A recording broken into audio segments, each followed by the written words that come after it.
So in this video, I wanted to talk to you about some more details around selecting decodables for practice to give to students so they can develop those strong reading skills.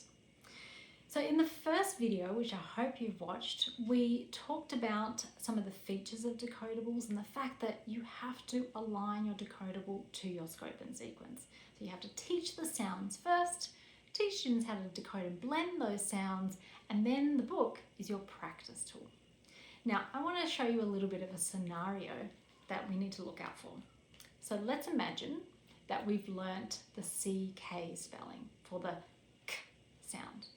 And let's say that up until now, the only sounds that we have learned are all of the single sounds, so the single consonant sounds like and t, so all of those, and we've learned our short vowel sounds. And we've only been teaching students how to read CVC words, so mainly just 3 sound words. So I might come across a whole bunch of books, because there's lots of books in the market for the K sound, and I might get a bit excited. And I'm going to pick up this one because it looks fantastic and we love the Little Learners books. And we might think, great, look, it's got the CK there, let's read it. Well, while it's a fantastic book and we definitely want you to read it, is this the right time for you to read it? Well, we might want to quickly check where it falls in the scope. So this is pretty good news. It's right at the beginning of stage 6, so it introduces the CK. Now, I can already see from the title that it's got a QU, so I have to check, have I already taught them the QU for that Qu sound? If I haven't, probably not a good choice. And then I'm going to have another quickly check, so I'm going to show you another cheat that you can do.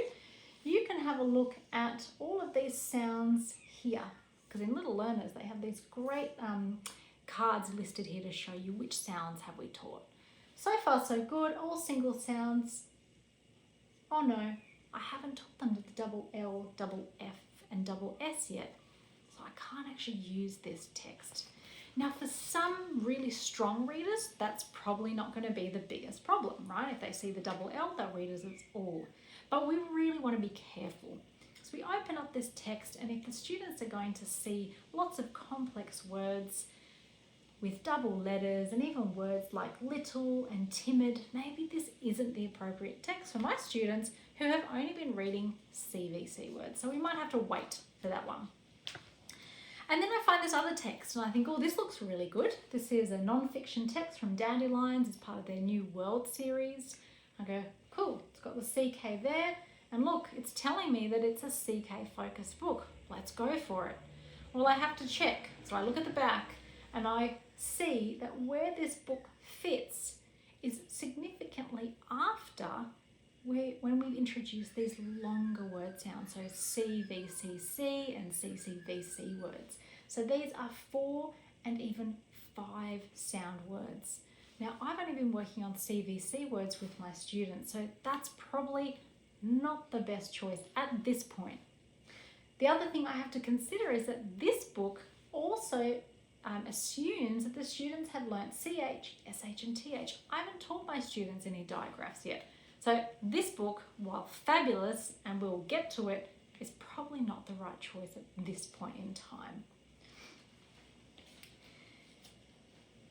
So I have a look at this one and I go, let's check it out. Well, I can see that it has X and CK, and I'm going to have a look at what assumed knowledge that there is, and it tells me that this contains just single sounds and the CK. So this is a perfect fit for me because it contains the sounds that I've taught plus the new sound that I want students to practice. And what I love about this is that it provides students with lots and lots of practice of the CK. So it's got some irregular words, have to make sure I've taught those. Here are my single sounds that I've finished off with, plus my new CK. And here I've got lots and lots of words that the students are going to have practice reading that new CK, and also some of the X, the X sounds as well. So that's a great fit. So it's really important that you consider your scope and sequence and your resources really carefully, both for what code is contained, but also the length of the words, because some students really need to have a step-by-step approach of moving from CVC words to longer words. You might think, how am I going to know? I can't spend all my time flipping through books.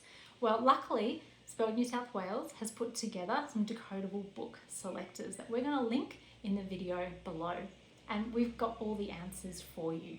So we've organised all the best books on the market against the most popular and highly used scope and sequences, so you can see which books you can read at which point in time in your program, depending on which scope and sequence you're using. So we hope you find that really, really helpful and enjoy picking some great decodable readers for your students.